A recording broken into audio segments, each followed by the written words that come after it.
அனைவருக்கும் வணக்கம். நம்ம 8ஆம் வகுப்பு சமூக அறிவியலில் வரலாறு பகுதியில் நம்ம இன்றைக்கி 5th லெசன் தான் பார்க்க போகிறோம். இந்தியாவில் கல்வி வளர்ச்சி. அடுத்ததான் 6வது வகுப்பு இந்தியாவில் தொழிலகங்களின் வளர்ச்சி. ஓகேங்களா?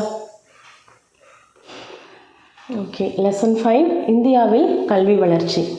கற்றலின் நோக்கங்கள் என்ன அப்படின்னு பார்த்தீங்கன்னா, பழங்கால இந்தியாவில் வழங்கப்பட்ட முறையான கல்வி, பாரம்பரிய மையங்களில் குருகுல முறையின் கீழ் கல்வி கற்றல், அதே போல மடாலயங்களிலும் கல்வி கற்பித்தல், இஸ்லாமிய கல்வி மையங்களில் கல்வி கற்பித்தல், பிரிட்டிஷ் இந்தியாவில் ஐரோப்பிய மறை ஊழியங்களும் மேற்கத்திய கல்வியின் மேம்பாடும், சுதந்திரத்திற்கு பிந்தைய இந்தியாவில் கல்வி முன்னேற்றம்.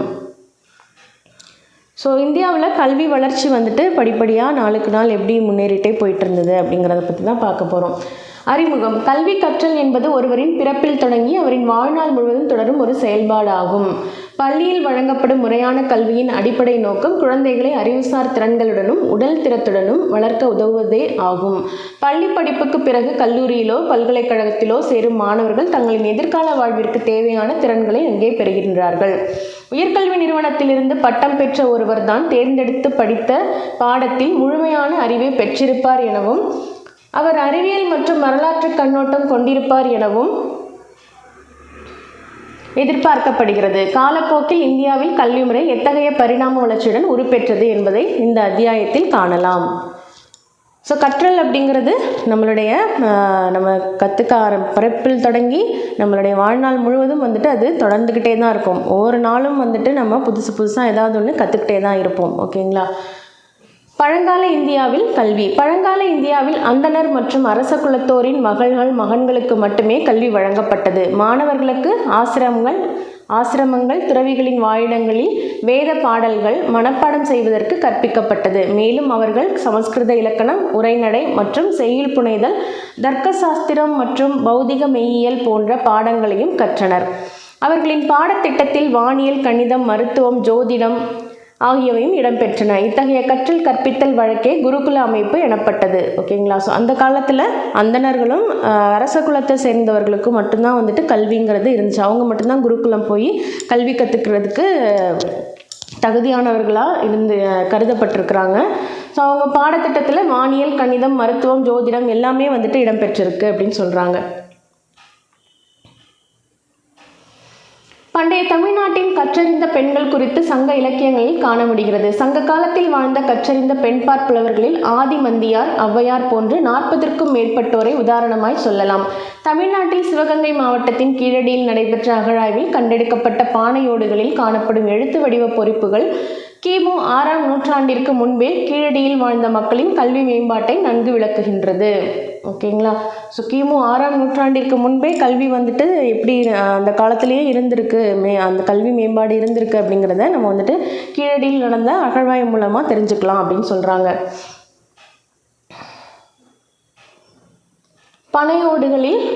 பானையோடுகளில் காணப்படும் எழுத்துக்கள் கீழடி. ஔவையார் அவர்களுடைய உருவத்தை கொடுத்துருக்காங்க. சங்க காலத்தை சேர்ந்த ஆரியப்படை கடந்த நெடுஞ்செழியன், ஆரியப்படையை தோற்கடித்த நெடுஞ்செழியன் தான் எழுதிய புறநானூற்று பாடலில் கல்வியின் முக்கியத்துவத்தை வலியுறுத்தி கூறியுள்ளார். புறநானூற்று பாடலில் 183வது. ஓகேங்களா? தனது பாடலில் அவர் ஏழ்மை நிலையில் இருப்பவரும் ஆசிரியர்களிடம் சென்று கற்க வேண்டும் என்பதையும், கற்பிக்கும் ஆசிரியர்களுக்கு பரிசில்கள் வழங்க வேண்டும் என்பதையும் வலியுறுத்துகின்றார். மேலும் தாயானவள் தான் பெற்றெடுத்த குழந்தைகளில் கற்றறிந்த குழந்தையை பெரிதும் ஆதரிப்பாள் என்றும், ஆள்பவர்களும் கற்றோரின் சொற்களுக்கே முக்கியத்துவம் கொடுத்து பின்பற்றுவர் என்றும் கூறுகின்றார். மேல்தட்டு மக்கள் கற்றுச் சிறந்தோர், கீழ்த்தட்டு மக்களாயினும் அவர் சொல்லுக்கு தலைவணங்குவர் எனவும் கல்வியின் பெருமையை பெரிதும் போற்றியுள்ளார்.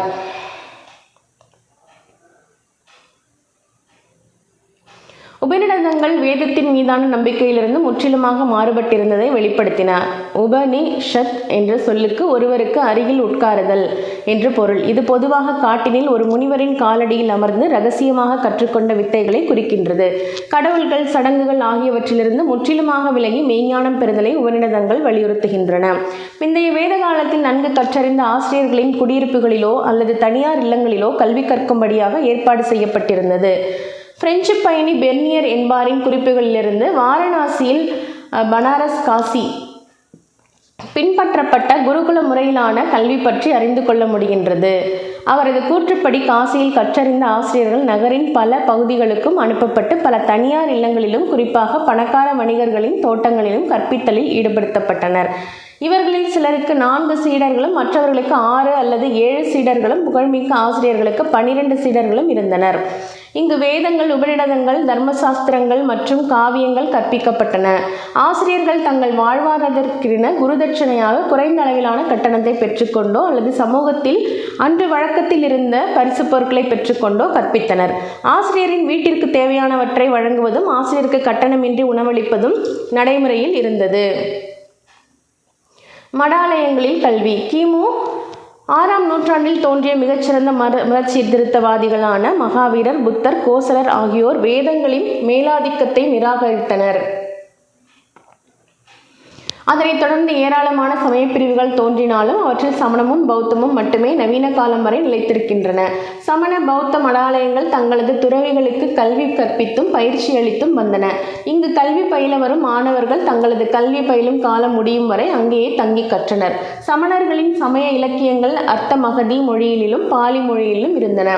தென்னிந்தியாவில் மதுரைக்கு அருகிலும் காஞ்சிபுரத்திலும் கர்நாடகாவில் சரவணபெலகாவில் எனவும் இடத்தில் மத போதனைக்கான மையங்களை சமணர்கள் நிறுவினர். ஓகேங்களா. ஸோ அப்போ வந்துட்டு வீடுகளுக்கே போயிட்டு, அதாவது குரு அவர்களின் வீடுகளுக்கே போயிட்டு கற்றுக்கிட்டாங்க. அதுக்கப்புறமா மடாலயங்களில் கற்றுக்க ஆரம்பித்தாங்க அப்படின்னு சொல்லியிருக்கிறாங்க. ஸோ அதுக்கு வந்துட்டு குருதட்சணையாக வந்துட்டு என்ன கொடுத்தாலும் வந்துட்டு அதை ஏற்றுக்கிட்டு அவங்க வந்துட்டு நமக்கு பாடம் சொல்லி கொடுத்துட்டு இருந்திருக்காங்க. ஓகேங்களா. தமிழ் சொல்லான பள்ளி என்பது கல்வி கற்கும் சமண மடையாளங்களே குறித்தன. தமிழ் இலக்கியத்திற்கு சமணர்கள் ஆற்றிய பணிகள் அளப்பரியவை. அவைகளில் பெரிதும் போற்றப்படுபவை திருக்குறள் மற்றும் நாலடியார் ஆகியன. பழங்காலத்தை பாரம்பரிய கல்வி மையங்களுக்கு மாறாக சமண பௌத்த கல்வி மையங்கள் பல்கலைக்கழகங்களை போன்ற பெரிய வளாகங்களில் கல்வியை வழங்கின.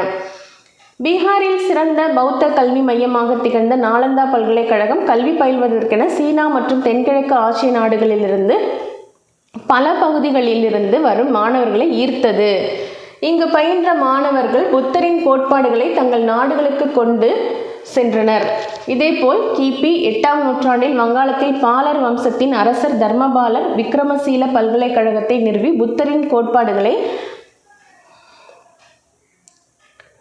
பரவச் செய்தார். காஞ்சிபுரத்தில் நாலந்தா பல்கலைக்கழகத்திற்கு இணையான புகழ்பெற்ற பல கல்வி நிலையங்கள் நிறுவப்பட்டிருந்தன. முதலாம் நரசிம்ம பல்லவனின் ஆட்சி காலத்தில் சீனாவைச் சேர்ந்த புத்த துறவி யுவான் சுவாங் காஞ்சிபுரத்திற்கு வருகை தந்தார்.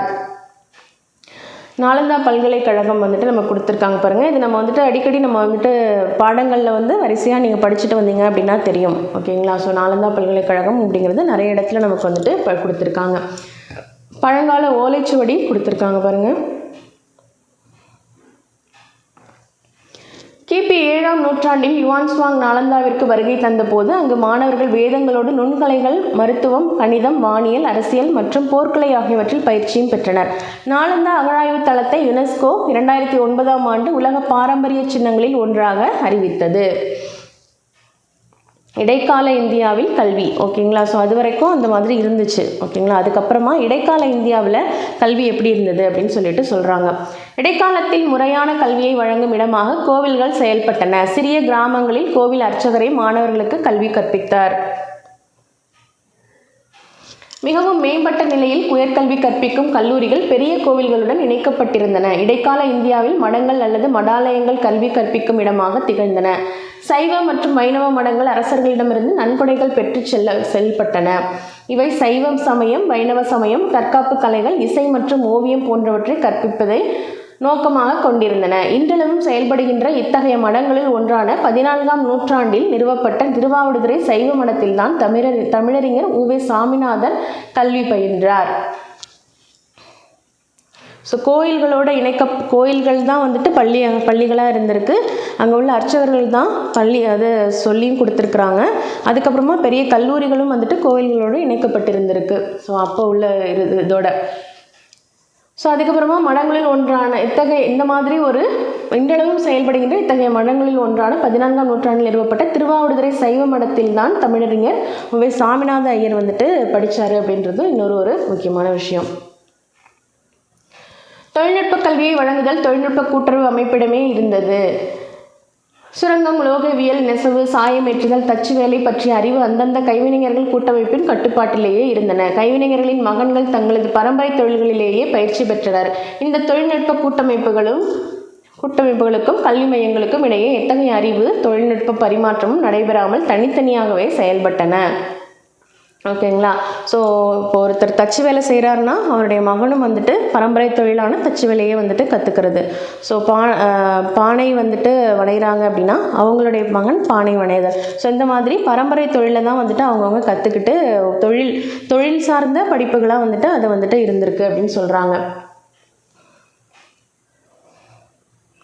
சுல்தானிய மற்றும் முகலாயர் ஆட்சியின் போது உயர்நிலை மற்றும் ஆளும் வகுப்பினருக்கு மட்டுமே கல்வி வழங்கிய சமஸ்கிருத பள்ளிகளை போலல்லாமல் இஸ்லாமிய பள்ளிகள் எத்தகைய தடையுமின்றி அனைவருக்குமானதாக செயல்பட்டன. ஓகேங்களா. ஸோ இது ஒரு நல்ல விஷயம்.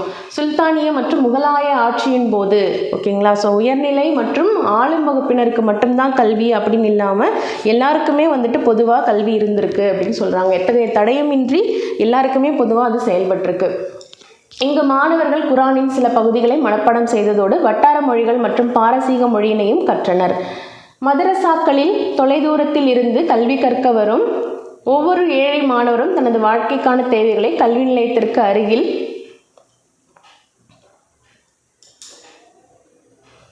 வசித்த இறை நம்பிக்கையுள்ள ஏதாவது ஒரு குடும்பத்திடமிருந்து பெற முடிந்தது. மதரசாக்கள் இறையியல் கற்பிக்கும் பள்ளியாகவும் சட்டப்பள்ளியாகவும் செயல்பட்டன. இங்கு பாடத்திட்டமானது குரான் மற்றும் முகமது நபியின் போதனைகளை மையமாக கொண்டு அமைந்திருந்தது. போதனைகள்ங்கிறது ஹதீஸ். மேலும் மாணவர்களுக்கு அரபு இலக்கணம், இலக்கியம், கணிதம் மற்றும் கணக்கு பதிவியல், தர்க்க சாஸ்திரம் ஆகியவையும் கற்பிக்கப்பட்டன. ஸோ இஸ்லாமிய பள்ளிகள் அப்படிங்கிறது மக்தாப்கள் அப்படின்னு சொல்கிறாங்க. ஓகேங்களா. ஸோ மதரசாக்களில் அரபி உயர்கல்வி நிறுவனங்கள், மதரசாக்கள் அப்படிங்கிறது அரபி உயர்கல்வி நிறுவனங்கள் தான் வந்துட்டு மதரசாக்கள் அப்படின்னு சொல்கிறாங்க. ஸோ இங்கே வந்து தொலைதூரத்தில் இருந்து கல்வி கற்க வரும் ஒவ்வொரு ஏழை மாணவரும் தனது வாழ்க்கைக்கான தேவைகளை கல்வி நிலையத்திற்கு அருகில் இருக்கிறவங்களுடைய உதவி மூலமாகவே அவங்களுக்கு வந்துட்டு கிடச்சிருக்கு. ஓகேங்களா. ஸோ இறை நம்பிக்கையுள்ள ஏதாவது ஒரு குடும்பத்திடமிருந்து அவங்களால அதை பெற முடிஞ்சது, உதவியை வந்துட்டு அவங்களால பெற முடிஞ்சது அப்படின்னு சொல்கிறாங்க.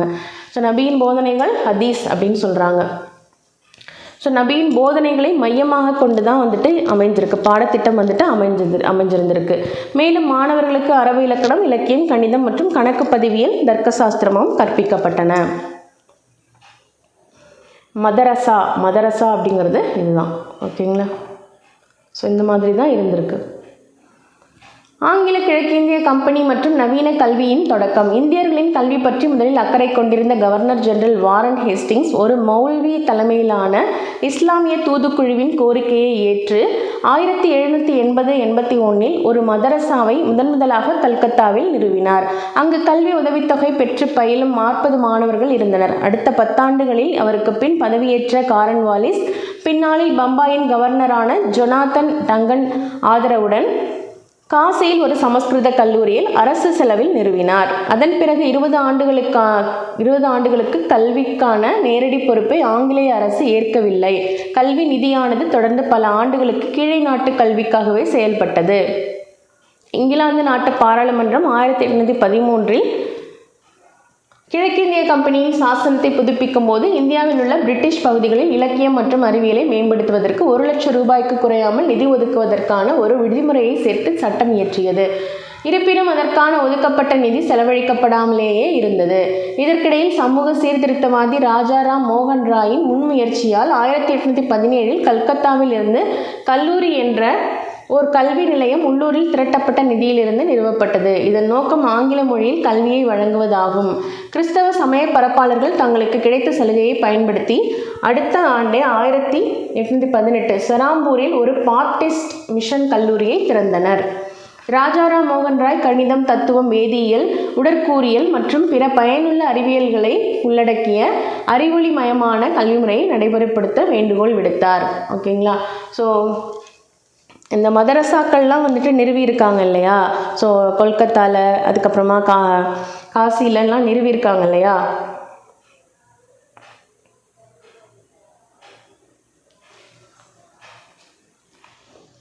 ஸோ மதரசாவை முதலாக கொல்கத்தாவில் நிறுவியிருக்காரு. அடுத்ததாக ஜொனாத்தன் கவர்னரான ஜொனாத்தன் டங்கன்கிறவர் வந்துட்டு டங்கனுடைய ஆதரவில் காசிலையும் வந்துட்டு ஒரு சமஸ்கிருத கல்வியை நிறுவியிருக்காங்க.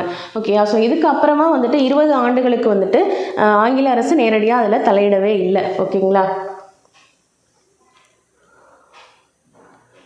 ஸோ ஆங்கில அரசு நேரடி பொறுப்பை ஏற்கலை. கல்வி நிதியானது தொடர்ந்து பல ஆண்டுகளுக்கு கீழே நாட்டு கல்விக்காக செலவிடப்பட்டது அப்படின்னு சொல்லியிருக்காங்க.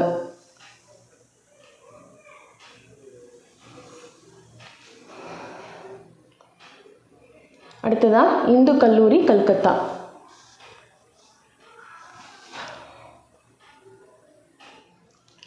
ஆங்கில கல்வி. வில்லியம் பெண்டிங் இந்தியாவின் கவர்னர் ஜெனரலாக நியமிக்கப்பட்ட போது பண்பட்ட உயர்தட்டு இந்தியர்கள் பலர் ஆங்கில கல்வியை விரும்புவதை கணக்கில் கொண்டு அவர் தாமஸ் பாபிங்டன் மெக்காலேயை அன்றிருந்த கல்விக்குழுவின் தலைவராக நியமித்து கல்விக்கான ஒரு வரைவு கொள்கையினை தயாரித்து வழங்கும்படி கோரினார்.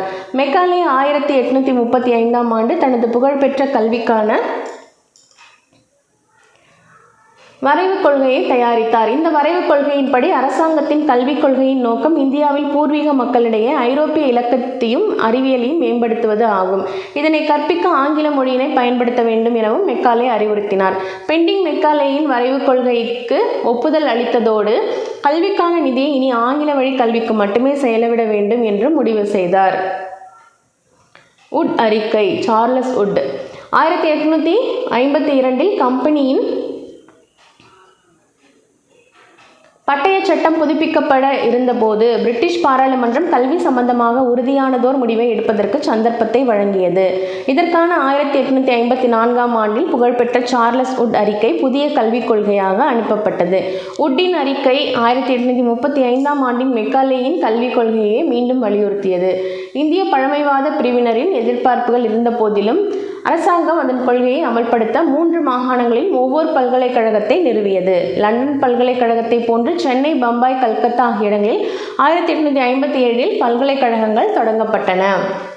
தேர்வு நடத்துவதும் பல்கலைக்கழகங்களுடன் இணைப்பில் இருந்த கல்லூரிகளில் தேர்ச்சி பெற்றவர்களுக்கு பட்டம் வழங்குவதும் இப்பல்கலைக்கழகங்களின் முக்கிய பணியாக இருந்தது.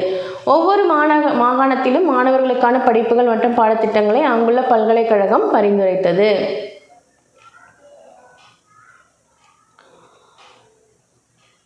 ஓகே. ஸோ மெக்காலே அவர்கள் வந்துட்டு என்ன பரிந்துரை செய்திருக்காரு, ஆங்கில வழி கல்வியில் தான் வந்துட்டு படிக்கணும், ஸோ ஆங்கில வழி கல்வி முறையை வந்துட்டு பின்பற்றணும் அப்படிங்கிற மாதிரி சொல்லியிருக்காரு. ஸோ அதுக்கான நிதியும் வந்துட்டு அவருக்கு கிடச்சிருக்கு. நிதியும் வந்துட்டு ஒதுக்கப்பட்டு ஸோ அதாவது லண்டன் பல்கலைக்கழகத்தை போன்றே சென்னை, பம்பாய், கொல்கத்தா இடங்களில் 1857 பல்கலைக்கழகங்கள் தொடங்கப்பட்டிருக்கு. கிறிஸ்தவ சமய பரப்பு குழுக்களும் கல்வியும். வங்காளம். கல்விக்கு கிறிஸ்தவ மறை குழுக்களின் பங்களிப்பு பாராட்டத்தக்கது. பாப்டிஸ்ட் சமய பரப்பாளர்கள் 1800இல் செராம்பூரில் ஒரு வங்க தொடக்க பள்ளியை தொடங்கி 40 மாணாக்கருக்கு கல்வி கற்பித்தனர். இதனைத் தொடர்ந்து வங்காள மாகாணத்தில் லண்டன் சமய பரப்பாளர் சங்கம் பள்ளிகள் பலவற்றை நிறுவியது. இந்திய பெண்களின் முன்னேற்றத்தில் அன்றைய அரசாங்கத்தை விட ஐரோப்பிய சமய பரப்பாளர்கள் அதிக ஆர்வம் காட்டினர். மிஸ் மேரி ஆன் குக் என்பார் 1821இல் இந்தியாவிற்கு வந்தபோது கல்கத்தாவிலும் அதை சுற்றியுள்ள கிராமங்களிலும் சராசரியாக 25 முதல் 30 மாணவியர் வரை பயிலக்கூடிய பெண்களுக்கான 23 பள்ளிகளை நிறுவினார். மற்றொரு குறிப்பிடத்தக்க நிகழ்வு ஜான் எலியட் கிங்வாட்டர் பெத்துன் என்பவரால் கல்கத்தாவில் நிறுவப்பட்ட பெத்துன் பள்ளி 1849 நிறுவப்பட்டிருக்கு. அவரது மரணத்திற்கு பிறகு இப்பள்ளி அரசாங்கத்தால் ஏற்று நடத்தப்பட்டது. பின்னர் 1879இல் பெண்களுக்கான முதல் உயர்கல்வி அளிக்கும் நிறுவனமாக மாறியிருக்கு. ஓகேங்களா. பம்பாய். போர் வீரர்களின் பெண் குழந்தைகளுக்கு கல்வி வழங்கும் நோக்கத்துடன் அமெரிக்கர் சங்கம் 1824இல் பெண்களுக்கான பள்ளியை நிறுவியது. 1829 30களில் டாக்டர் வில்சன் என்பாரும் மேடம் வில்சனும் பம்பாயில் பெண்களுக்கென 6 பள்ளிகளை திறந்தனர். ஜோதிபா புலே பூனாவில் காலங்காலமாக ஓரங்கட்டப்பட்டிருந்த சமூகத்தைச் சேர்ந்த பெண் குழந்தைகளுக்காகவே ஒரு முன்னோடி பள்ளியை நிறுவினார். 1889இல் பூனாவில் கார்வே என்ற பேராசிரியர் இந்து விதவைகளுக்கென ஒரு பள்ளியை தொடங்கினார். இது 1916இல் மகளிர் பல்கலைக்கழகமாக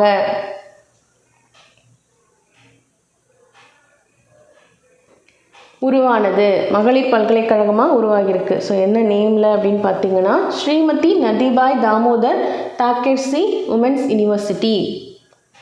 ஸோ அதோட ஷார்ட் ஃபார்ம் SNDT. ஓகே. பம்பாயில் இருந்த பார்சி வகுப்பினர் பெண்கள் கல்வியில் தீவிர ஆர்வம் காட்டினர். 1913ஆம் ஆண்டில் பம்பாயில் இருந்த பெண்களுக்கான 10 உயர்நிலைப் பள்ளிகளில் 8 பள்ளிகள் பார்சி வகுப்பினரால் நடத்தப்பட்டன. 1926இல் அகில இந்திய மகளிர் மாநாடு முழுக்க பெண்களால் நிர்வகிக்கப்படும் ஒரு கல்லூரியை தொடங்க தீர்மானித்தது. இந்த கல்லூரி தான் டெல்லியில் உள்ள இர்வின் சீமாட்டி கல்லூரி ஆகும்.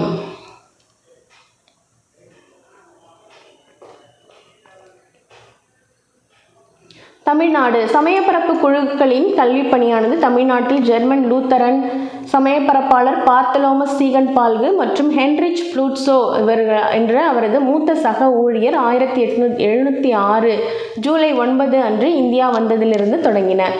புராட்டஸ்டன்ட் மதத்திற்கு சேவை செய்வதே அவர்களின் நோக்கமாக இருந்தாலும் தரங்கம்பாடியில் டேனிஷ் குடியேற்றத்தில் பள்ளிகளை நிறுவினர். இது ஒரு முன்னோடி முயற்சியாகும். இது பின்னர் இதர கிறித்தவ சமய குழுக்களால் பின்பற்றப்பட்டது. சீகன் பால்கு தமிழ் கற்றுக்கொண்டு பைபிளை தமிழ் மொழி பெயர்த்தார். ஜெர்மனியில் இருந்து அச்சு இயந்திரம் ஒன்றினை இறக்குமதி செய்து கிறிஸ்தவ இலக்கியங்களை அச்சிட்டு வெளியிடவும் ஏற்பாடு செய்தார்.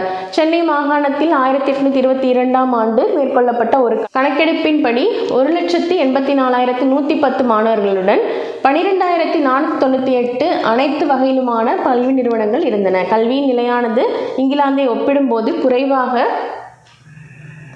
இருந்தாலும் பெரும்பாலான ஐரோப்பிய நாடுகளை விட உயர்வாக இருப்பதாக சர் தாமஸ் மன்றோ சென்னை மாகாண கவர்னர் குறிப்பிடுகின்றார். சென்னையில் ஸ்காட்லாந்து நாட்டைச் சேர்ந்த டெவரன் லாரி, டெவரன் போவி என்ற 2 மத குருமார்கள் 1835ஆம் ஆண்டு எழும்பூர் செயின்ட் ஆண்ட்ரூஸ் தேவாலயத்திற்கு அருகில் ஒரு பள்ளியை தொடங்கினர். ஓகேங்களா. ஸோ இந்த லைன் வந்துட்டு முக்கியம் பார்த்துக்கோங்க. ஸோ கல்வியின் நிலையானது இங்கிலாந்தை ஒப்பிடும் பொழுது குறைவாக இருந்தாலும் பெரும்பாலான ஐரோப்பிய நாடுகளை விட உயர்வாக இருப்பதாக யார் சொல்லியிருக்கிறாங்க? Sir Thomas Munro. ஓகேங்களா. சென்னை மாகாண கவர்னர் 1820-27 சொல்லியிருக்காரு. ஓகேங்களா.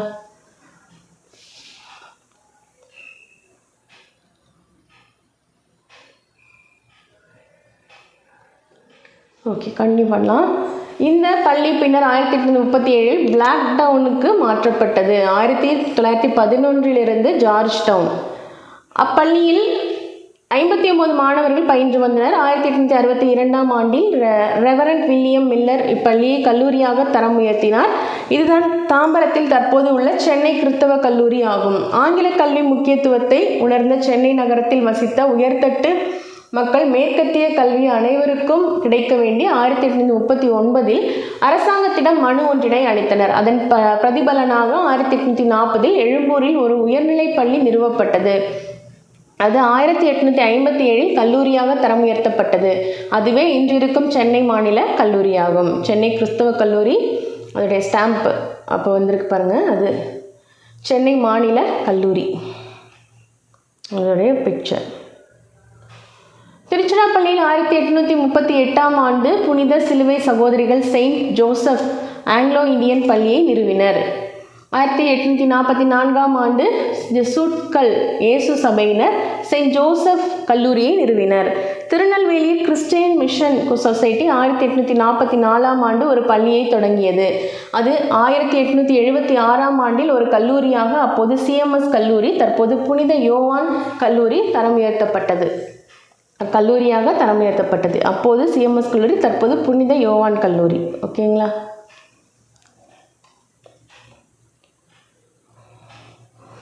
பிரிட்டிஷ் அரசின் கீழ் உயர்கல்வியில் ஏற்பட்ட முன்னேற்றம். கிழக்கிந்திய கம்பெனியின் அரசாங்கத்தையும் அதன் கீழ் இருந்த பிரதேசங்களையும் பிரிட்டிஷ் அரசின் நேரடி கட்டுப்பாட்டிற்கு பிரிட்டிஷ் பாராளுமன்றம் மாற்றிய பின்பு கல்வி விவகாரங்களில் கம்பெனியின் கொள்கையே அரசின் கொள்கையாக தொடர்ந்தது. பல்கலைக்கழக கல்வியின் வெற்றியும் நிர்வாகத்திலும் நீதிமன்றங்களிலும் படித்த இந்தியர்களுக்கான தேவை அதிகரித்ததும் அதிக எண்ணிக்கையிலான கல்லூரிகள் மற்றும் பல்கலைக்கழகங்களை துவங்குவதற்கு ஊக்கமளித்தன.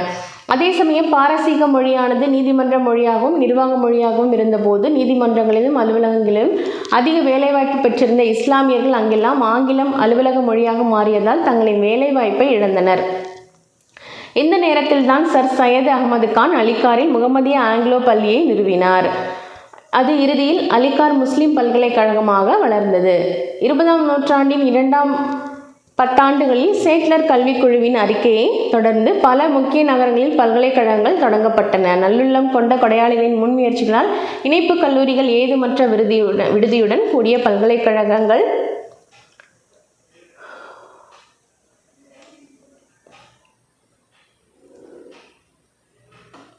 அலிகார் முஸ்லீம் பல்கலைக்கழகம் சர் சையத் அகமது கானும், ஓகேங்களா. ஸோ அவரை வச்சு ஒரு ஸ்டாம்ப் வந்துட்டு பண்ணியிருக்காங்க. ஸோ கூடிய பல்கலைக்கழகங்கள் பல தொடங்கப்பட்டன. என்ன கொடுத்துருக்காங்க மேப்பில்? இந்திய கல்வி மையங்கள் எங்கெல்லாம் இருந்தது அப்படின்றது கொடுத்துருக்காங்க.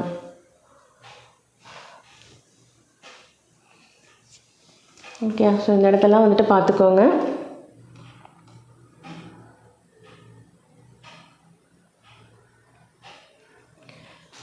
இதற்கு குறிப்பிடத்தக்க ஒரு எடுத்துக்காட்டாய் விளங்குவது பெங்களூருவில் உள்ள ஜாம்ஷெட்ஜி டாட்டாவின் இந்திய அறிவியல் கழகம்.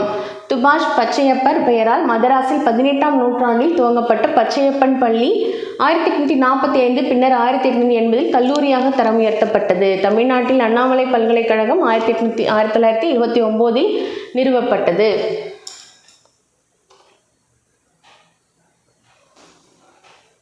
ஜாம்ஷெட்ஜி டாட்டா, வள்ளல் பச்சையப்பர் அவங்களுடைய இது இருக்குது பாருங்கள், ஸ்டாம்ப்பு.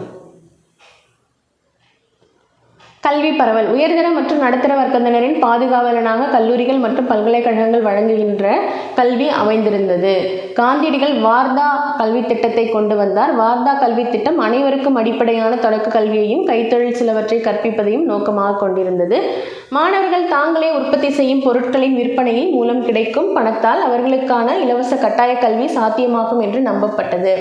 எவ்வாறாயினும் ஆரம்ப கல்வியை வழங்குவதற்கான பொறுப்பை உள்ளூர் மற்றும் நகராட்சி அமைப்புகள் வழங்க வேண்டும் என நிர்ணயித்த ஹண்டர் ஆணையத்தின் பரிந்துரையானது மாகாணங்களில் இரட்டை ஆட்சி செயல்பாட்டில் இருந்தபோது சாத்தியமானது. 6லிருந்து 11 வயதுக்குட்பட்ட அனைத்து இந்திய குழந்தைகளுக்கும் இலவச மற்றும் கட்டாய கல்வியை அறிமுகப்படுத்திய சார்ஜென்ட் கல்விக்குழுவின் திட்டத்தை நாட்டில் செயல்படுத்த நாம் சுதந்திரம் பெறும் வரை காத்திருக்க வேண்டியிருந்தது. சுதந்திர இந்தியாவில் கல்வி. 1951 18.3 விழுக்காடு மக்கள் மட்டுமே கல்வி விரிவு பெற்றிருந்தனர். ஆண்களின் கல்வியறிவு 27.2 விழுக்காடாகவும் பெண்களின் கல்வியறிவு 8.9 விழுக்காடாகவும் இருந்தது. 1950-51 உயர்கல்வி நிறுவனங்களில் 2 லட்சம் மாணவர்கள் சேர்ந்திருந்தனர். உயர்கல்வியின் தரத்தை பேணுவதற்காக 1956ஆம் ஆண்டு பல்கலைக்கழக மானியக் குழு அமைக்கப்பட்ட போது 58 பல்கலைக்கழகங்கள் செயல்பாட்டில் இருந்தன. தேசிய அரசு டாக்டர் ராதாகிருஷ்ணன் கல்விக்குழுவையும் டாக்டர் லக்ஷ்மணசுவாமி முதலியார் தலைமையில் இடைநிலை கல்விக்கான குழுவையும் கோத்தாரி ஆணையத்தையும் நியமித்ததில் அவை நாட்டின் கல்வி முறையை நவீனமயமாக்குவதற்கான நடவடிக்கைகள் பலவற்றை பரிந்துரைத்தன.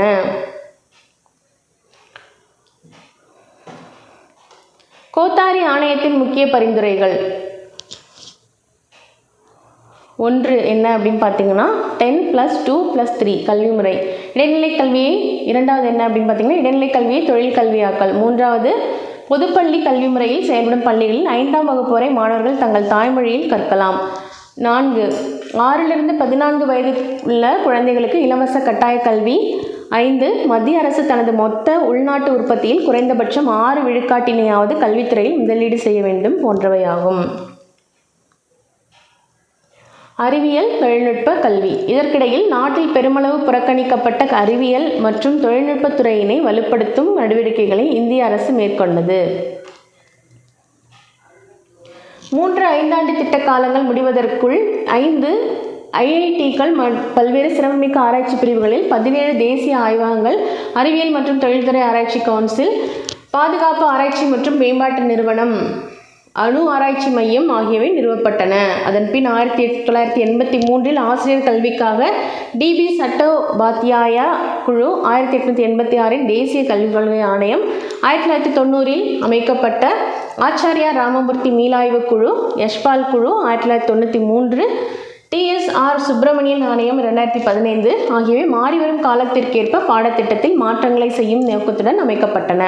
அவை கல்வி மேம்பாட்டிற்காக பல பரிந்துரைகளை வழங்கியுள்ளன. சென்னை IIT.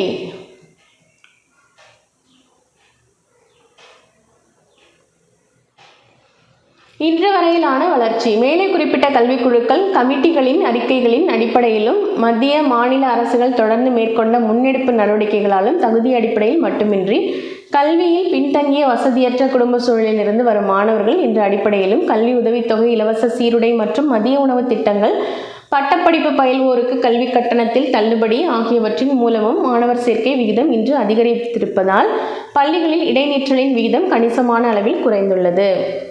இதனால் ஆண்களின் கல்வி அறிவு 2019-2021 84.4 ஆகவும், ஸோ 1951 எப்படி இருந்துச்சு 27.2% மட்டும்தான் இருந்துச்சு. அதே மாதிரி பெண்களின் கல்வி அறிவு 71.5% இருக்குது. ஓகேங்களா? ஸோ அது 1951 8.9% தான் இருந்துச்சு. 2018 சுமார் 36.6 மில்லியன் மாணவர்கள் 907 உயர்கல்வி நிறுவனங்களில் சேர்ந்திருந்தனர். 1956 உயர்கல்வி நிறுவனங்கள் 58 மட்டுமே. ஓகே. ஸோ நெக்ஸ்ட்டு மீள்பார்வை. ஸோ இது வரைக்கும் நம்ம வந்துட்டு என்ன பார்த்தோம்? ஸோ ஸ்டார்டிங்லேருந்து குருகுலத்தில் கற்றுக்கிற கல்வியிலேருந்து ஸோ இப்போ வரைக்கும் காலேஜஸ் வரைக்கும் எவ்வளோ பேர் வந்துட்டு அப்போலேருந்து கல்வி முறை எப்படி இருந்துச்சு, யாரெல்லாம் கல்வி கற்றுக்கலாம், ஸோ அடுத்தடுத்த ஸ்டேஜில் என்னெல்லாம் கல்வி முறைகள் வந்தது, ஓகேங்களா? ஸோ எல்லாமே வந்துட்டு பார்த்துட்டு இருந்தோம். ஸோ ஓகேவா? ஸோ ஃபைனலாக இப்போ வரைக்கும் நாடு வந்துட்டு எந்த அளவில் கல்வி அறிவில் இருக்காங்க அப்படிங்கிற வரைக்கும் பார்த்தாச்சு. மீள்பார்வை. பழங்காலத்தில் ஆசிரமங்களிலும் துறவிகள் வாழிடங்களிலும் கல்வி மாணவர்களுக்கு வேத பாடல்கள் மனப்பாடமாக கற்றுத்தரப்படல். குருகுல முறையில் கல்வியானது கற்றோர் குடியிருப்புகளில் தனியார் இல்லங்களிலும் வழங்கப்படல். இடைக்காலத்தில் முறையான கல்வி கற்கும் இடமாக கோவில்களும் மடங்களும் இருத்தல். மக்தாப்கள் இஸ்லாமிய பள்ளிகள், மதரசாக்கள், உயர்கல்வி நிறுவனங்கள் போன்ற இஸ்லாமிய கல்வி நிறுவனங்கள் பாரபட்சமின்றி அனைவருக்கும் கல்வி வழங்குதல் அப்படின்னு இருந்திருக்கு. கவர்னர் ஜெனரல்கள் வாரன் ஹேஸ்டிங்ஸ், காரன்வாலிஸ் ஆகியோர் கீழே நாட்டு கல்வியை ஊக்குவித்தல். நவீன கல்வி, குறிப்பாக பெண் கல்விக்கு கிறிஸ்தவ மறை ஊழியர்களின் பங்களிப்பு. தேசிய அரசின் நவீன கல்விக்கான நடவடிக்கைகள். டாக்டர் ராதாகிருஷ்ணன் கல்விக்குழு, டாக்டர் லக்ஷ்மணசுவாமி முதலியார் கல்விக்குழு. இது வந்துட்டு ராதாகிருஷ்ணன் கல்விக்குழு 1948, லக்ஷ்மணசுவாமி முதலியார் கல்விக்குழு 1952, கோத்தாரி கல்விக்குழு 1964. ஓகேங்களா? ராதாகிருஷ்ணன், லக்ஷ்மணசுவாமி, கோத்தாரி ஞாபகம் வச்சுக்கோங்க வரிசையாக. கல்வியில் முன்னேற்றம். இந்தியா சுதந்திரம் அடைந்த போதிருந்த கல்வி நிலையோடு 21ஆம் நூற்றாண்டின் 2ஆம் பத்தாண்டுகளில் இறுதியில் நிலவிய கல்வி நிலை பற்றிய ஒப்பீடு என்ன அப்படின்றத தெரிஞ்சுக்கிட்டோம். அடுத்ததான் ஃபைனலி கலைச்சொற்கள். ஃபிலான்த்ரோபிஸ்ட், பிறர் நலனுக்கு உழைப்பவர், கொடையாளி, நன்கொடையாளர், அவங்கள தான் வந்துட்டு ஃபிலான்த்ரோபிஸ்ட் அப்படின்னு சொல்கிறோம். Refers to someone who makes donation to charities intended to increase human wellbeing. ஹடித், இஸ்லாமிய கிரந்தங்கள், a collection of tradition containing sayings of the Prophet Muhammad with accounts of his daily practices. Hermitage, துறவிகள் வாழ்விடம், refers to the abode of a hermit. மௌல்வி, இஸ்லாமிய சட்ட நிபுணர், expounder of Muhammadan law, Muslim theologian. Savant, அறிவாளி, genius. Reiterated, வலியுறுத்துதல், restated. Waiving அப்படிங்கிறது தள்ளுபடி செய்தல். Refraining from insisting on. Dubash, இந்திய மொழிபெயர்ப்பாளர், Indian translator or interpreter. Okay, பின்னாடி இருக்கிற பயிற்சி வினாக்கள் ப்ராக்டிஸ் பண்ணி பாருங்கள். அடுத்ததாக இந்தியாவில் தொழிலகங்களுடைய வளர்ச்சி எப்படி இருந்தது அப்படின்னு சொல்லிட்டு பார்க்கலாம். ஓகே, கல்வியின் வளர்ச்சியை வந்துட்டு பார்த்தாச்சு. அடுத்ததாக இந்தியாவின் தொழிலகங்களின் வளர்ச்சி என்ன அப்படின்னு சொல்லிட்டு பார்க்க போகிறோம். கற்றலின் நோக்கங்கள். இந்தியாவில் பாரம்பரிய கைவினை தொழில்கள் பற்றி அறிதல், இந்திய தொழிலகங்களின் வீழ்ச்சிக்கான காரணங்களை பகுப்பாய்வு செய்தல், நவீன தொழிலகங்களின் தொடக்கத்தை புரிந்து கொள்ளுதல், 5 ஆண்டு திட்டங்களின் நோக்கம் பற்றி தெரிந்து கொள்ளுதல், இந்தியாவில் தொழில்துறை வளர்ச்சியின் பல்வேறு கட்டங்களை புரிந்து கொள்ளுதல். அறிமுகம். இந்திய தொழில்களின் வரலாறு மனிதகுல வரலாற்றிலிருந்தே தொடங்குகிறது. விவசாயமும் கைவினைப் பொருட்கள் கலந்த கலவையாகவே இந்திய பாரம்பரிய பொருளாதாரம் காணப்பட்டது. எட்வர்ட் பெய்ன்ஸ் என்பவர் பருத்தி உற்பத்தியின் பிறப்பிடம் இந்தியா என்றும் அது உண்மையான வரலாற்று காலத்திற்கு முன்பே செழித்தோங்கி இருந்தது என்றும் குறிப்பிடுகிறார். முகலாய பேரரசர் ஷாஜஹான் ஆட்சியின் போது இந்தியாவிற்கு வருகை தந்த பெர்னியர் இந்தியாவில் நம்ப முடியாத எண்ணிக்கையில் பொருட்கள் உற்பத்தி செய்யப்பட்டதை கண்டு வியப்படைந்தார். பிரெஞ்சு நாட்டு பயணி தவர்னியர் இந்தியாவில் உள்ள மயிலாசனம் பட்டு மற்றும் தங்கத்தினாலான தரை விரிப்புகள், சிறிய அளவிலான சிற்ப வேலைப்பாடுகளையும் கண்டு வியப்படைந்தார். ஓகே, நெக்ஸ்ட்டு இந்தியாவின் பாரம்பரிய கைவினைப் பொருட்கள். இந்தியாவின் கைவினைப் பொருட்கள் ஒரு சிறந்த வரலாற்றை கொண்டுள்ளன. கைவினைப் பொருட்கள் இந்திய மக்களின் வாழ்க்கையில் ஒருங்கிணைந்த ஒரு பகுதியாக இருந்தன. இயந்திரமயமாக்கப்பட்ட தொழிற்சாலைகளில் வருவதற்கு முன்னர் இந்திய கிராமங்களில் விவசாயத்திற்கு அடுத்த நிலையில் கைவினைத் தொழில் பெரிய வேலைவாய்ப்பாக இருந்தது. நெசவு, மர வேலை, தந்த வேலை, மதிப்புமிக்க கற்களை வெட்டுதல், தோல், வாசனை, மரங்களில் வேலைப்பாடுகள் செய்தல், உலோக வேலை மற்றும் நகைகள் செய்தல் ஆகிய பாரம்பரிய தொழில்களில் இந்தியா மிகவும் புகழ்பெற்று விளங்கியது. கிராமப்புற கைவினைஞர்களான பானை தயாரிப்பாளர்கள், நெசவாளர்கள், உலோக வேலை செய்வோர் ஆகியோர் வீட்டு பயன்பாட்டிற்கான பொருட்களையும் பாத்திரங்களையும் உற்பத்தி செய்தனர். ஆனால் சில சிறப்பு வாய்ந்த பொருட்கள் உள்நாட்டு மற்றும் வெளிநாட்டு சந்தைகளுக்காக உற்பத்தி செய்யப்பட்டன. அவைகள் பருத்தி துணிகள், மஸ்லின் துணிகள், கம்பளி, பட்டு மற்றும் உலோகப் பொருட்கள் ஆகியனவாகும். பருத்தி மற்றும் பட்டு ஆடைகளின் சிறந்த தரத்திற்கு இந்தியா பிரபலமானது. நெசவாளர்கள், தையல்காரர்கள் மற்றும் சாய தொழிலாளர்கள் ஆகியோரை பற்றி பல அறிவார்ந்த படைப்புகளில் குறிப்புகள் காணப்படுகின்றன. குறிப்பிட்ட சில உலோக தொழிற்சாலைகளுக்கான மையங்கள் நன்கு பிரபலமானவை. உதாரணமாக, மணி தயாரிக்க பயன்படும் உலோகமான வெண்கலத்திற்கு சௌராஷ்டிரா பெயர் பெற்றது. தகர தொழிற்சாலைக்கு வங்காளம் புகழ் பெற்றது. மஸ்லின் ஆடைகளுக்கு டாக்கா புகழ் பெற்றது. ஸோ இங்கே பிக்சர் கொடுத்துருக்காங்க. கைவினைப் பொருட்கள்லாம் உடைய பிக்சரை வந்துட்டு கொடுத்துருக்காங்க பாருங்கள்.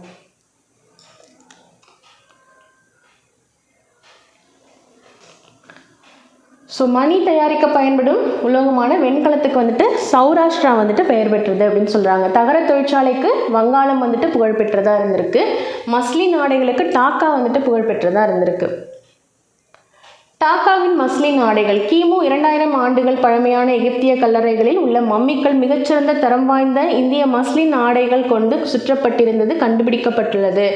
50 மீட்டர் அளவு கொண்ட மெல்லிய இந்த மஸ்லின் துணியை ஒரு தீப்பெட்டிக்குள் அடக்கிவிடலாம். ஓகே, ஸோ அந்த மம்மிக்கல்லில் கூட நம்ம இந்திய மஸ்லின் ஆடைகள் கொண்டு தான் சுற்றப்பட்டிருக்கிறது அப்படின்னு சொல்கிறாங்க. இந்திய தொழிலகங்களின் வீழ்ச்சி. ஆட்சியாளர்களின் ஆதரவின்மை. இந்தியாவில் பிரிட்டிஷ்வாரின் வெற்றியானது சுயசார்புடன் இருந்த இந்திய பொருளாதாரத்தை காலனித்துவ பொருளாதாரமாக மாற்றியது. பிரிட்டிஷார் இந்திய நிலப்பகுதிகளை ஒன்றன் பின் ஒன்றாக வெற்றி கொண்டதால் பூர்வீக ஆட்சியாளர்கள், உயர்குடியினர் மற்றும் நிலக்கிழார்கள் ஆகியோர் தங்கள் அதிகாரத்தையும் செல்வவளத்தையும் இழந்தனர். அரசவையில் நுண்ணிய வேலைப்பாடுகளை கொண்ட பொருட்களை காட்சிப்படுத்துவதும் பிற சடங்கு சம்பிரதாயங்களும் மறைந்தன. இதன் விளைவாக பூர்வீக ஆட்சியாளர்களால் ஆதரிக்கப்பட்ட கைவினைஞர்கள் தங்கள் முக்கியத்துவத்தை இழந்து ஏழைகளாயினர். பல தலைமுறைகளாக தங்கள் கைவினைத் தொழிலை மட்டுமே மேற்கொண்ட இந்திய கைவினைஞர்கள் மற்ற தொழில்களுக்கான திறமைகளை கொண்டிருக்கவில்லை. எனவே அவர்கள் அன்றாட தேவைகளை பூர்த்தி செய்ய வயல்வெளிகளில் தொழிலாளர்களாக வேலை செய்ய வேண்டியதாயிற்று. இந்த மாற்றம் விவசாயத்தின் மீது அதிக அழுத்தத்தை ஏற்படுத்தியது மற்றும் தகுதிக்கேற்ற வேலையின்மை அதிக அளவில் விவசாய தொழிலில் ஏற்பட்டது. விவசாயமும் வணிக பயிர்களுக்கு மாறியதால் இந்திய வேளாண் சார்ந்த தொழிலகங்கள் அழிவை நோக்கி சென்றன. இந்தியாவின் பல்வேறு பகுதிகளில் கிழக்கிந்திய கம்பெனியின் அரசியல் செல்வாக்கு பரவியதால் உள்நாட்டு கைத்தொழில்களின் சிறப்பான காலம் முடிவுக்கு வந்தது எனலாம். ஓகே, ஸோ இந்திய தொழிலகங்களுடைய வீழ்ச்சிக்கான காரணங்கள் கொடுத்துருக்காங்க. ஓகேங்களா. ஸோ பிரிட்டிஷாரின் வெற்றி வந்துட்டு சுயசார்புடன் இருந்த இந்திய பொருளாதாரத்தை காலனித்துவ பொருளாதாரமாக மாற்றியிருக்கு. ஓகேங்களா. ஸோ அதே மாதிரி ஆட்சியாளர்கள் முன்னாடி இருந்த பழைய ஆட்சியாளர்களை வீழ்ச்சி அடைய செய்து அவங்களுடைய செல்வம் எல்லாம் வந்துட்டு அழிந்து போயிருச்சு. ஓகேங்களா. ஸோ அவங்க வந்துட்டு செல்வம் இல்லாதவர்களாக ஆயிட்டாங்க. ஸோ இதுவும் ஒரு காரணமாக இருக்கலாம். ஸோ இது மாதிரி நிறைய வரிசையாக காரணங்கள் வந்துட்டு சொல்லிகிட்டே இருக்கிறாங்க. ஓகேங்களா. ஸோ சடங்கு அதாவது அரசவையில் நுண்ணிய வேலைப்பாடுகளை கொண்ட பொருட்களை காட்சிப்படுத்துவதும் பிற சடங்கு சம்பிரதாயங்களும் மறைந்தன அப்படின்னு சொல்கிறாங்க. ஸோ இதனால் கூட கைவினைஞர்களுடைய வேலை வந்துட்டு பறிப்போயிருக்கலாம். ஸோ ஒரு பரம்பரையாக ஒரு தொழிலை செஞ்சுட்டே வந்துட்டுருப்பாங்க. ஸோ அந்த தொழிலை தவிர அவங்களுக்கு வேறு எந்த தொழிலுமே தெரியாது. அப்படிங்கும் பொழுது அவங்களுக்கு வேறு வழியே இல்லாமல் அதில் அது வந்துட்டு வீழ்ச்சி அடைஞ்சிருச்சு அப்படிங்கிற காரணத்தினால விவசாயத்தை வந்துட்டு நாடி போகிறாங்க. ஓகேங்களா? ஸோ இதுவும் வந்துட்டு ஒரு காரணமாக சொல்கிறாங்க. உற்பத்தியாளர் மூலப்பொருட்களின் ஏற்றுமதியாளராக மாறுதல். நீராவி இயந்திரம். நாட்டை புகழ்பெற செய்த இந்திய கைவினைப் பொருட்கள் காலனித்துவ ஆட்சியின் கீழ் சரிவை சந்தித்தன. பிரிட்டிஷ் ஆட்சியாளர்களால் பிரிட்டனில் இருந்து இறக்குமதி செய்யப்பட்ட இயந்திரத்தால் தயாரிக்கப்பட்ட பொருட்களின் போட்டியே இதற்கு முக்கிய காரணமாக அமைந்தது. பிரிட்டிஷ் ஆட்சியானது இந்தியாவை தங்கள் தொழில்களுக்கான மூலப்பொருட்களின் உற்பத்தியாளராகவும் தங்களால் தயாரித்து முடிக்கப்பட்ட பொருட்களுக்கான சந்தையாகவும் மாற்றியது. மேலும் பிரிட்டிஷாரால் அறிமுகப்படுத்தப்பட்ட ரயில்வே மற்றும் சாலைகளானது முடிவுற்ற பொருட்களை இந்தியாவின் தொலைதூர பகுதிகளுக்கு கொண்டு செல்லவும் பல்வேறு பகுதிகளிலிருந்து மூலப்பொருட்களை கொள்முதல் செய்யும் வாய்ப்பை ஏற்படுத்தியது. இயந்திரத்தால் தயாரிக்கப்பட்ட பொருட்களின் போட்டி. இந்தியாவில் பழமையான தொழில் நெசவு தொழிலாகும். இந்திய தொழில் நெசவாளர்களின் மிகவும் சிறப்பு வாய்ந்த திறன்கள் மற்றும் ஒரு குறைந்த உற்பத்தி செலவு ஆகியவை ஐரோப்பிய உற்பத்தியாளர்களுக்கு கடுமையான போட்டியை அளித்தன. இப்போட்டி இங்கிலாந்தின் காட்டன் ஜின், பறக்கும் எரிநாடா, நூற்கும் ஜென்னி மற்றும் நீராவி இயந்திரம் ஆகியவை கண்டுபிடிப்பதற்கும் அவை நெசவு உற்பத்தியை பெரிய அளவில் உருவாக்கவும் உதவியது. பிரிட்டனில் உற்பத்தியான பொருட்களின் சந்தையாக இந்தியா மாறியது. ஓகேங்களா? ஸோ இதனால தான் வந்துட்டு கைவினைஞர்களுடைய வாழ்வாதாரம் வந்துட்டு பாதிக்கப்பட்டிருக்கு. ஓகேங்களா? ஸோ அவங்க வந்துட்டு இயந்திரத்தால் தயாரிக்கப்பட்ட பொருட்களை வந்துட்டு போட்டிக்காக கொண்டு வந்திருக்காங்க. ஸோ நம்ம வந்துட்டு கைகளால் தயாரித்து அதை வந்துட்டு மார்க்கெட்டிங் பண்ணும் பொழுது அது வந்துட்டு வீழ்ச்சி அடைஞ்சிருக்கு அப்படின்னு சொல்கிறாங்க. ஸோ அவருடைய ஆட்சி காலம். ஸோ அவர்களுடைய பொருள்களை வந்துட்டு விற்கிற ஒரு சந்தையாக தான் வந்துட்டு இந்தியாவை பார்த்துருக்குறாங்க. ஓகேவா? இதன் விளைவாக பகுதி நேர வேலையாக நூற்பு மற்றும் நெசவு மூலம் தங்கள் வருமானத்தை ஈடு செய்த விவசாயிகள் தற்போது பயிரிடுவதை மட்டுமே சார்ந்திருக்க வேண்டியதாயிற்று. அதனால் அவர்கள் தங்கள் வாழ்வாதாரத்தை இழந்தனர். மேலும் பழமையான தொழில்நுட்பங்களுக்கு தயாரிக்கப்பட்ட இந்திய பொருட்கள் இங்கிலாந்தில் இயந்திரங்களால் முடிக்கப்பட்ட பொருட்களுடன் போட்டியிட முடியவில்லை. ஓகேங்களா? ஸோ பாரம்பரியமாக கைகளால் தயாரிக்கப்பட்ட பொருட்கள் வந்துட்டு இயந்திரத்தால் உருவாக்கப்பட்ட பொருட்களோட போட்டி போட முடியல அப்படின்னு சொல்கிறாங்க. நெசவாலை.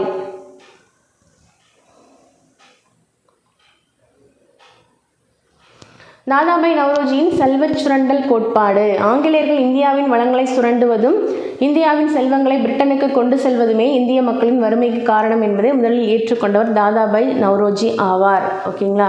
ஸோ இந்தியாவுடைய செல்வ வளங்களை சுரண்டுறதும் அதை அவங்க நாட்டுக்கு எடுத்துகிட்டு போகிறதுமே தான் அவங்களோட முக்கியமான ஒரு இதாக இருந்திருக்கே தவிர இந்தியாவை வந்துட்டு வறுமையில் போயிட்டுருக்கு அப்படிங்கிறத வந்துட்டு அவங்க கண்டுக்கவே இல்லை இல்லையா? ஸோ எவ்வளவோ கைவினைஞர்கள் இருந்திருப்பாங்க. ஸோ அவங்களுடைய வாழ்வாதாரத்தையே இழந்து அவங்க வந்துட்டு விவசாயத்துக்கு நாடி போயிருக்காங்க அப்படின்னா ஸோ எந்தளவுக்கு வந்துட்டு சுரண்டல் இருந்திருக்கும் அப்படின்றது நமக்கு தெரிய வருது இல்லையா? ஆங்கிலேயர்களின் வர்த்தக கொள்கை. இந்தியாவில் பிரிட்டிஷ் அரசாங்கத்தால் செயல்படுத்தப்பட்ட அனைத்து கொள்கைகளும் இந்திய உள்நாட்டு தொழில்களின் மீது மிகப்பெரிய தாக்கத்தை ஏற்படுத்தின. கிழக்கிந்திய கம்பெனியால் பின்பற்றப்பட்ட தடையில்லா வாணிப கொள்கை இந்திய வர்த்தகர்கள் தங்கள் பொருட்களை சந்தை விலைக்கு குறைவாக விற்க கட்டாயப்படுத்தியது. இது பல கைவினைஞர்கள் தங்கள் மூதாதையர்களிடமிருந்து கற்றுக்கொண்ட கைவினை திறமைகளை கைவிடவும் கட்டாயப்படுத்தியது. ஓகேங்களா? ஸோ குறைந்த விலைக்கு வந்துட்டு சந்தைப்படுத்தினா வந்துட்டு அவங்களுடைய வாழ்வாதாரமே பாதிக்கப்படும். அவங்க வந்துட்டு சாப்பாடுக்கெல்லாம் என்ன பண்ணுவாங்க?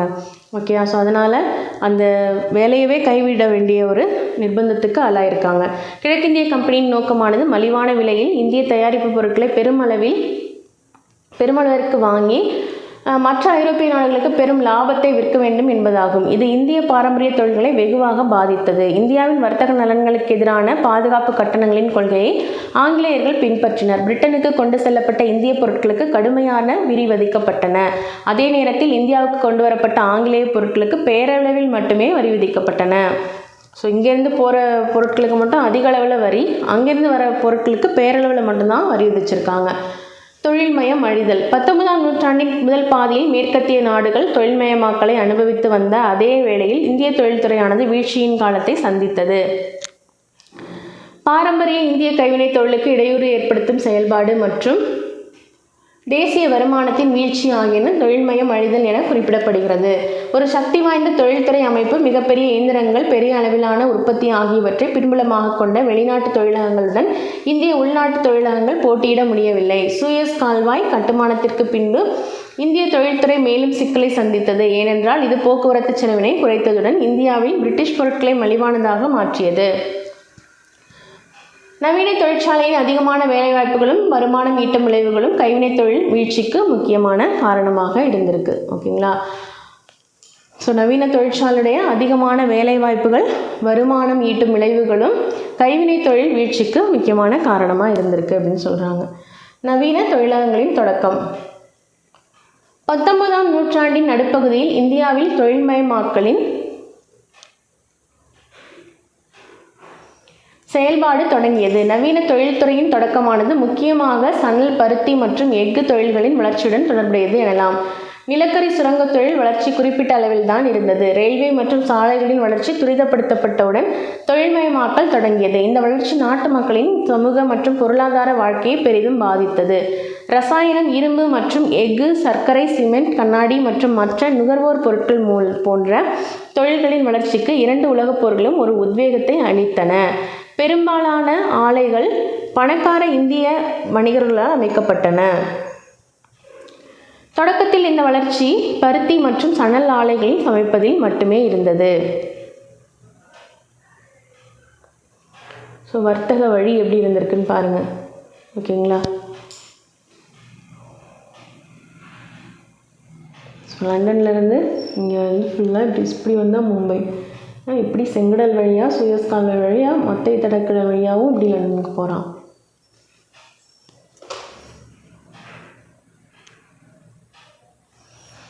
தோட்டத் தொழில்கள்.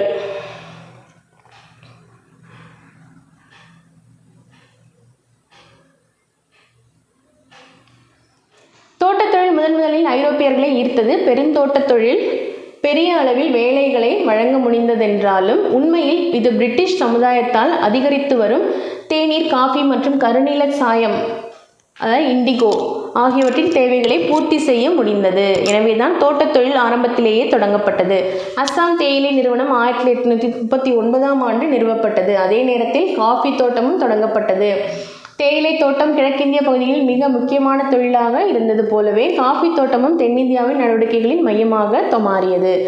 3வது முக்கிய தோட்டத் தொழிலான சணல் மற்றும் பல தொழிற்சாலைகளில் உருவாக வழிவகுத்தது. இந்த தொழில்கள் அனைத்தும் பிரிட்டிஷ் கிழக்கிந்திய நிறுவனத்தின் முன்னாள் ஊழியர்கள் பலரால் கட்டுப்படுத்தப்பட்டன. இயந்திர அடிப்படையிலான தொழில்கள். தேயிலை தோட்டம். இந்தியாவில் 1854ஆம் ஆண்டு பம்பாயில் பருத்தி நூற்பு ஆலை நிறுவியதுடன் ஒரு ஒருங்கமைக்கப்பட்ட வடிவிலான நவீன தொழில்துறை பிரிவு தொடங்கப்பட்டது. 1855ஆம் ஆண்டு கல்கத்தாவிற்கு அருகில் ட்ரிஷ்ரா என்ற இடத்தில் ஹூக்ளி ஆற்றங்கரையில் சணல் தொழிற்சாலை தொடங்கப்பட்டது. 1870ஆம் ஆண்டு முதல் காகித ஆலை கல்கத்தாவிற்கு அருகில் பாலிகஞ்ச் என்ற இடத்தில் துவங்கப்பட்டது. பருத்தி ஆலைகள் இந்திய நிறுவனங்களால் ஆதிக்கம் செலுத்தப்பட்டன மற்றும் சணல் ஆலைகள் பிரிட்டிஷ் முதலாளிகளுக்கு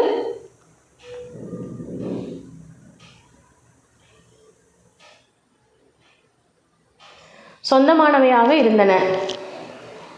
பம்பாய் மற்றும் அகமதாபாத்தில் பருத்தி ஆலைகள் ஏற்படுத்தப்பட்டன மற்றும் ஹூக்ளி ஆற்றங்கரையில் சணல் ஆலைகள் பல்கி பெருகின. கான்பூரில் கம்பளி மற்றும் தோல் தொழிற்சாலைகள் முக்கியத்துவம் பெற்றன. அடுத்ததாக கனரக தொழில்கள். கனரக தொழில்களில் இரும்பு மற்றும் எஃகு தொழில்கள் அடங்கும். 1874ஆம் ஆண்டு குல்டி என்ற இடத்தில் முதன்முறையாக நவீன முறையில் எஃகு தயாரிக்கப்பட்டது. 20ஆம் நூற்றாண்டில் தொடக்கத்தில் இரும்பு மற்றும் எஃகு தொழில்கள் இந்திய மண்ணில் வேரூன்று தொடங்கின. இருப்பினும் இந்தியாவில் மிகப்பெரிய அளவிலான எஃகு உற்பத்தியை மேம்படுத்திய பெருமை ஜாம்ஷெட்ஜி டாடா என்பவரையே சாரும். ஓகேங்களா? ஸோ ஜாம்ஷெட்ஜி டாடா அவர்களை தான் வந்துட்டு சாரும் அப்படின்னு சொல்கிறாங்க. 1907ஆம் ஆண்டு ஜாம்ஷெட்பூர் என்ற இடத்தில் டாடா இரும்பு மற்றும் எஃகு நிறுவனம் அமைக்கப்பட்டது. அதாவது டிஸ்கோ. இந்நிறுவனம் 1911ஆம் ஆண்டு தேனிரும்பு மற்றும் 1912ஆம் ஆண்டு உலோக வார்ப்பு கட்டிகளையும் உற்பத்தி செய்தது. டிஸ்கோ ஜாம்ஷெட்பூர் அப்படியே பிக்சர் கொடுத்துருக்காங்க பாருங்க. அடுத்ததான் நவீன தொழிலகங்களின் வளர்ச்சி. 1861ஆம் ஆண்டு 2573 கிலோமீட்டராக இருந்த ரயில்வேயின் நீளம் 1914ஆம் ஆண்டு 55,773 கிலோமீட்டர்களாக அதிகரித்தது. சுயஸ் கால்வாய் திறப்பு ஐரோப்பாவிற்கும் இந்தியாவிற்குமான தூரத்தை சுமார் 4830 கிலோமீட்டர் தூரமாக குறைத்தது. இந்த குறைக்கப்பட்ட தூரம் இந்தியாவின் தொழில்மயமாக்கலுக்கு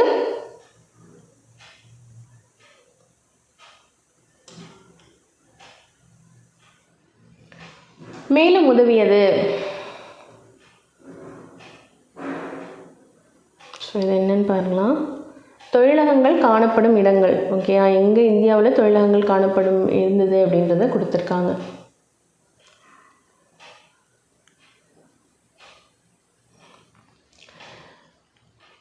சுதேசி இயக்கத்தின் விளைவாக பருத்தி ஆலைகள் 1194 273ஆகவும் சணல் ஆலைகள் 36 64ஆகவும் அதிகரித்தன. ஆங்கிலேயர்கள் இந்தியாவில் அதிகாரத்தை பலப்படுத்தி அதன் மூலம் ஏராளமான வெளிநாட்டு தொழில் முனைவோர்களையும் வெளிநாட்டு மூலதனத்தையும் குறிப்பாக இங்கிலாந்தில் இருந்து ஈர்த்தனர். அதிக லாபம் ஈட்டும் இந்திய தொழில்துறைகள் வெளிநாட்டு முதலாளிகளை மிகவும் கவர்ந்தெழுத்தது. ஏனென்றால் வேலையாட்களும் மூலப்பொருட்களும் மிகவும் மலிவாக கிடைத்தன. மேலும் இந்தியாவும் அதன் அண்டை நாடுகளும் ஒரு சந்தையை வழங்க தயாராக இருந்தன. கான்ஃபெடரேஷன் ஆஃப் இந்தியன் இண்டஸ்ட்ரி, இந்திய தொழில்துறை கூட்டமைப்பு. இந்திய தொழில்துறை கூட்டமைப்பு என்பது இந்தியாவில் உள்ள ஒரு வணிக சங்கம் ஆகும். இது ஒரு அரசு சாரா லாப நோக்கமற்ற தொழில்துறை வழிநடத்துதல் மற்றும் தொழில்துறையை நிர்வகிக்கும் ஒரு அமைப்பாகும்.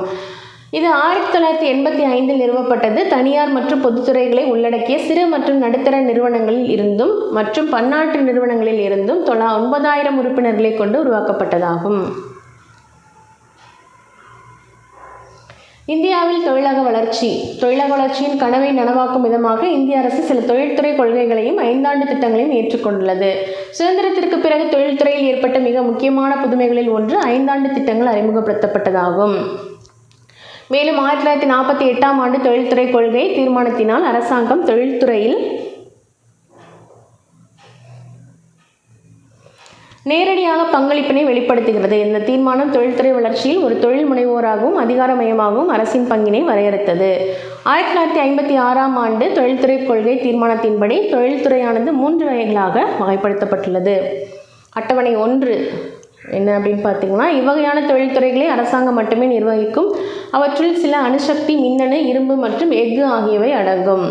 அட்டவணை 2 இவைகள் சாலைகள் மற்றும் கடல் போக்குவரத்து, இயந்திர கருவிகள், அலுமினியம், நெகிழி மற்றும் உரங்கள் உள்ளிட்ட ரசாயனங்கள், இரும்பு கலவை மற்றும் குறிப்பிட்ட வகையான சுரங்கங்கள் ஆகியவை அடங்கும். இந்த வகையின் கீழ் மீதமுள்ள தொழில்கள் மற்றும் தனியாருக்கு விடப்பட்ட துறைகள் ஆகியவை அடங்கும். தொழிலக வகைப்பாடு. மூலப்பொருட்களின் அடிப்படையில் தொழில்களை வேளாண் அடிப்படையிலானவை மற்றும் கனிம அடிப்படையிலானவை என வகைப்படுத்தலாம். தொழிலகங்கள் அவைகளின் பங்களிப்பின்படி அடிப்படை தொழில்கள் மற்றும் முக்கிய தொழில்கள் எனவும் வகைப்படுத்தலாம். தொழில் உரிமத்தின் அடிப்படையில் பொதுத்துறை, தனியார் துறை மற்றும் கூட்டுறவுத்துறை என தொழிலகங்களை வகைப்படுத்தலாம். இந்தியாவில் தொழில்துறை வளர்ச்சியின் பல்வேறு கட்டங்கள். தொழில்துறை வளர்ச்சி 1950 1965 வரைக்கும். இந்த காலகட்டத்தில் பெரும்பான்மையான நுகர்வோர் பொருட்கள் இந்தியாவில் உற்பத்தி செய்யப்பட்டன. தொழில்துறை பலவீனமான உள்கட்டமைப்புடன் வளர்ச்சியடையாமல் இருந்தது. தொழில்நுட்ப திறன்கள் குறைந்த அளவிலேயே கிடைத்தன. முதல் 3-5 ஆண்டு திட்டங்கள் மிகவும் முக்கியமானவை. ஏனெனில் அவைகளின் நோக்கம் சுதந்திர இந்தியாவில் ஒரு வலுவான தொழில்துறை தளத்தை உருவாக்குவதே ஆகும். இந்த 5 ஆண்டு திட்டங்கள் பெரும்பாலும் மூலதன பொருட்களின் வளர்ச்சியில் கவனம் செலுத்தின. இதன் விளைவாக இக்காலகட்டத்தில் உற்பத்தி வளர்ச்சி விகிதம் ஒரு துரிதமான வளர்ச்சியை கண்டது. தொழில்துறை வளர்ச்சி 1965 1980. முதல் 3-5 ஆண்டு திட்டங்கள் பெரும்பாலும் மூலதன பொருட்கள் துறையின் வளர்ச்சியில் கவனம் செலுத்தியதால் நுகர்வோர் பொருட்களின் துறை புறக்கணிக்கப்பட்டது. நுகர்வோர் பொருட்களின் துறையை கிராமப்புற பொருளாதாரத்தின் முதுகெலும்பாகும். இதன் விளைவாக தொழில்துறை உற்பத்தி வளர்ச்சி விகிதம் வீழ்ச்சியடைந்தது. எனவே இந்த காலகட்டம் பின்னடைவு காலமாக கருதப்படுகிறது. ஓகேங்களா. ஸோ 1965 1980 வரைக்கும் பின்னடைவு காலமாக கருதப்படுது. ஓகேங்களா.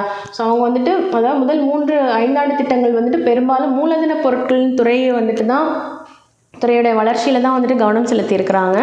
ஸோ அதனால் நுகர்வோர் பொருட்களுடைய துறை புறக்கணிக்கப்பட்டிருக்கு. ஓகேங்களா. ஸோ இது ஒரு பின்னடைவு காலமாக இருந்திருக்கு. தொழில்துறை வளர்ச்சி 1980 1991. 1980களின் காலகட்டத்தை தொழில்துறையின் மீட்பு காலமாக கருதலாம். ஏனெனில் இந்த காலத்தில் தொழில்துறை மிகவும் வளமான வளர்ச்சியை கண்டது. 1991ஆம் ஆண்டு பொருளாதார சீர்திருத்தத்திற்கு பின்னர் தொழில்துறை வளர்ச்சி. 1991ஆம் ஆண்டு பொருளாதார தாராளமயமாக்கல் ஒரு புதிய சகாப்தத்தை உருவாக்கியது. தொழில்துறையின் செயல்திறனை மேம்படுத்த இந்தியா ஒரு முக்கியமான முடிவை எடுத்தது. 10வது மற்றும் 11வது 5 ஆண்டு திட்டங்கள் தொழில்துறை உற்பத்தியில் உயர் வளர்ச்சி விகிதத்தை கண்டன. தொழில்துறை உரிமத்தை ஒழித்தல், விலை கட்டுப்பாடுகளை நீக்குதல், சிறு தொழில்களுக்கான கொள்கைகளை நீர்த்து போகச் செய்தல் மற்றும் ஏகபோக சட்டத்தின் மாயையை ஒழித்தல் ஆகியவை இந்திய தொழில்துறை செழிக்க உதவியது. புதிய பொருளாதார கொள்கை வெளிநாட்டு முதலீடுகளை வரவேற்கிறது. நவீனமயமாக்கல். இந்தியா தற்போது பல்வேறு வகையான இயல்பினை கொண்ட பொருட்களை உற்பத்தி செய்வதே அதிக அளவு நவீனமயமாக்கலை காட்டுகிறது. சில நவீன தொழில்கள் உண்மையில் வளர்ச்சியடைந்து வெளி உலகத்துடன் திறம்பட போட்டியிடுகின்றன. இது வெளிநாட்டு நிபுணர்கள் மற்றும் தொழில்நுட்ப வல்லுநர்களை சார்ந்து இருப்பதை பெரிதும் குறைத்துள்ளது. மாறாக ஒப்பீட்டளவில் குறைந்த வளர்ச்சியடைந்த நாடுகளுக்கு பயிற்சி பெற்ற பணியாளர்களை இந்தியா அனுப்புகிறது. தகவல் தொழில்நுட்பம் என்ற சொல் மென்பொருளுடன் கணினி மற்றும் தகவல் தொடர்பு தொழில்நுட்பத்தையும் உள்ளடக்கியது ஆகும். முதல் நிலை, இரண்டாம் நிலை மற்றும் மூன்றாம் நிலை தொழில்களுடன் நான்காம் தொழில்துறையாக தகவல் தொடர்பான தொழில்கள் உருவாகியுள்ளது. அறிவு சார்ந்த பொருளாதாரமான இயந்திரமயமான உழைப்பாளரின் தீவிர உற்பத்தி மற்றும் சேவை நடவடிக்கைகள், சுகாதாரம், தொலைதூர கல்வி, மென்பொருள் உற்பத்தி மற்றும் பல்லூடகம், பொழுதுபோக்கு ஆகியவை புதிய சேவை தொழில்களின் வளர்ச்சியை சித்தரிக்கின்றது. நெக்ஸ்ட் தற்சார்புடைமை. தற்சார்பு இலக்கை அடைந்திருப்பது தொழில்துறை வளர்ச்சியின் மற்றொரு சாதகமான அம்சமாகும். இயந்திரங்கள், ஆலைகள் மற்றும் இதர தளவாடங்கள் உற்பத்தியில் நாம் தற்சார்பினை அடைந்துள்ளோம். தற்போது தொழில்துறை மற்றும் உள்கட்டமைப்பு வளர்ச்சிக்கு தேவையான தளவாடங்களின் பெரும்பகுதி இந்தியாவிலேயே உற்பத்தி செய்யப்படுகிறது. இந்தியாவின் சாலை போக்குவரத்தானது உலகின் மிகப்பெரிய போக்குவரத்துகளில் ஒன்றாகும். அரசாங்கத்தின் முயற்சிகளானது தேசிய நெடுஞ்சாலைகள், மாநில நெடுஞ்சாலைகள் மற்றும் முக்கிய மாவட்ட சாலைகளின் அமைப்பினை விரிவாக்க வழிவகுத்தன. இது தொழில்துறை வளர்ச்சிக்கு நேரடியான பங்களிப்பை அளித்தது. இந்தியாவிற்கு அதன் வளர்ச்சி இயந்திரத்தை இயக்க சக்தி தேவைப்படுவதால் ஆற்றல் கிடைப்பதற்கான குறிப்பிடத்தக்க முயற்சிகளை தூண்டிவிட்டுள்ளது. சுதந்திரத்திற்கு பின்னர் ஏறக்குறைய 70 ஆண்டுகளுக்கு பிறகு இந்தியா மின்சார உற்பத்தியில் ஆசிய நாடுகளில் 3வது மிகப்பெரிய நாடாக உருவாகியுள்ளது. முடிவுரை. தொழில்மயமாக்கல் என்பது பொருளாதார வளர்ச்சியின் ஒரு முக்கிய அங்கமாகும். திட்ட காலத்தில் இந்தியாவின் தொழில்துறை விரிவாக்கமானது கலப்பு பொருளாதாரம் ஏற்பட வழிவகை செய்தது. சுதந்திரத்திற்கு முன் இருந்த தொழில்துறை வளர்ச்சியை காட்டிலும் 5 ஆண்டு திட்டங்களின் மூலம் தொழில் வளர்ச்சி தனித்துவம் பெற்று விளங்கியது அப்படின்னு சொல்கிறாங்க. ஓகேங்களா? ஸோ சுதந்திரத்துக்கு முன்னாடி இருந்த தொழில்துறை வளர்ச்சியை விட 5 ஆண்டு திட்டத்தின் மூலமாக தொழில்துறை வந்துட்டு நல்ல ஒரு வளர்ச்சி அடைஞ்சிருக்கு அப்படின்னு சொல்ல வராங்க. அடுத்ததாக பாடச்சுருக்கம். இந்திய தொழிலக வரலாறு மனிதகுல வரலாறு உருவானதிலிருந்தே தொடங்குகிறது. இந்திய கைவினைப் பொருட்கள் ஒரு சிறந்த வரலாற்றினை கொண்டுள்ளது. புகழ்பெற்ற இந்திய கைவினைப் பொருட்கள் காலனித்துவ ஆட்சியில் சீர்குலைந்தன. 19ஆம் நூற்றாண்டின் நடுப்பகுதியிலிருந்து தொழில்மயமாக்கலின் செயல்பாடுகள் இந்தியாவில் தொடங்கியது. இந்தியாவின் நவீன தொழில்துறை அமைப்பு பருத்தி நெசவு தொழிற்சாலை நிறுவியதிலிருந்து தொடங்குகிறது. இந்திய தொழில்துறையின் கூட்டமைப்பு மற்றும் ஒரு அரசு சாரா லாப நோக்கமற்ற தொழில்துறையை வழிநடத்தும் தொழில்துறையை நிர்வகிக்கும் ஒரு அமைப்பு ஆகும். CII பார்த்தோம் இல்லையா? அதுதான். கலைச்சொற்கள். இன்க்ரெடிபிள் அப்படிங்கிறது நம்ப முடியாத, அன்பிலீவபிள் அப்படிங்கிறது. இண்டிஜினியஸ் உள்நாட்டு, நேட்டிவ். அடுத்ததான் அசலரேஷன் விரைவுபடுத்துதல், இன்க்ரீசிங் த ஸ்பீடு. அசலரேஷன் அப்படின்னா இன்க்ரீசிங் த ஸ்பீடு. ஸ்வாதேஷி உள்நாட்டு உற்பத்தி பொருள், produced within this country. Swadeshi அப்படிங்கிறது உள்நாட்டு உற்பத்தி பொருள். ஆண்டர்பிரினர் தொழில் முனைவோர், பிஸ்னஸ்மேன். ரெட்ரோக்ரெஷன் பின்னோக்கி செல்லுதல், டு ரிட்டர்ன் டு ஓல்டர், பின்னோக்கி செல்லுதல், ரெட்ரோக்ரெஷன். ரெட்ரோ பாடல்கள் அப்படி சொல்லுவாங்க இல்லையா? ஸோ பழைய கால பாடல்கள் அப்படின்னு சொல்லுவாங்கள்ல. ஸோ அதை ஞாபகம் வச்சுக்கோங்க. பின்னோக்கி செல்லுதல், retrogression, to return to old order. பின்னாடி இருக்கிற பயிற்சி வினாக்களை வந்துட்டு ப்ராக்டிஸ் பண்ணுங்கள். ஓகேங்களா? ஸோ இதோட நமக்கு 5th and 6th lesson complete ஆகுது. அடுத்ததாக வந்துட்டு நம்ம அடுத்ததாக வர லெசன்ஸில் வந்துட்டு சந்திக்கலாம். நன்றி, வணக்கம்.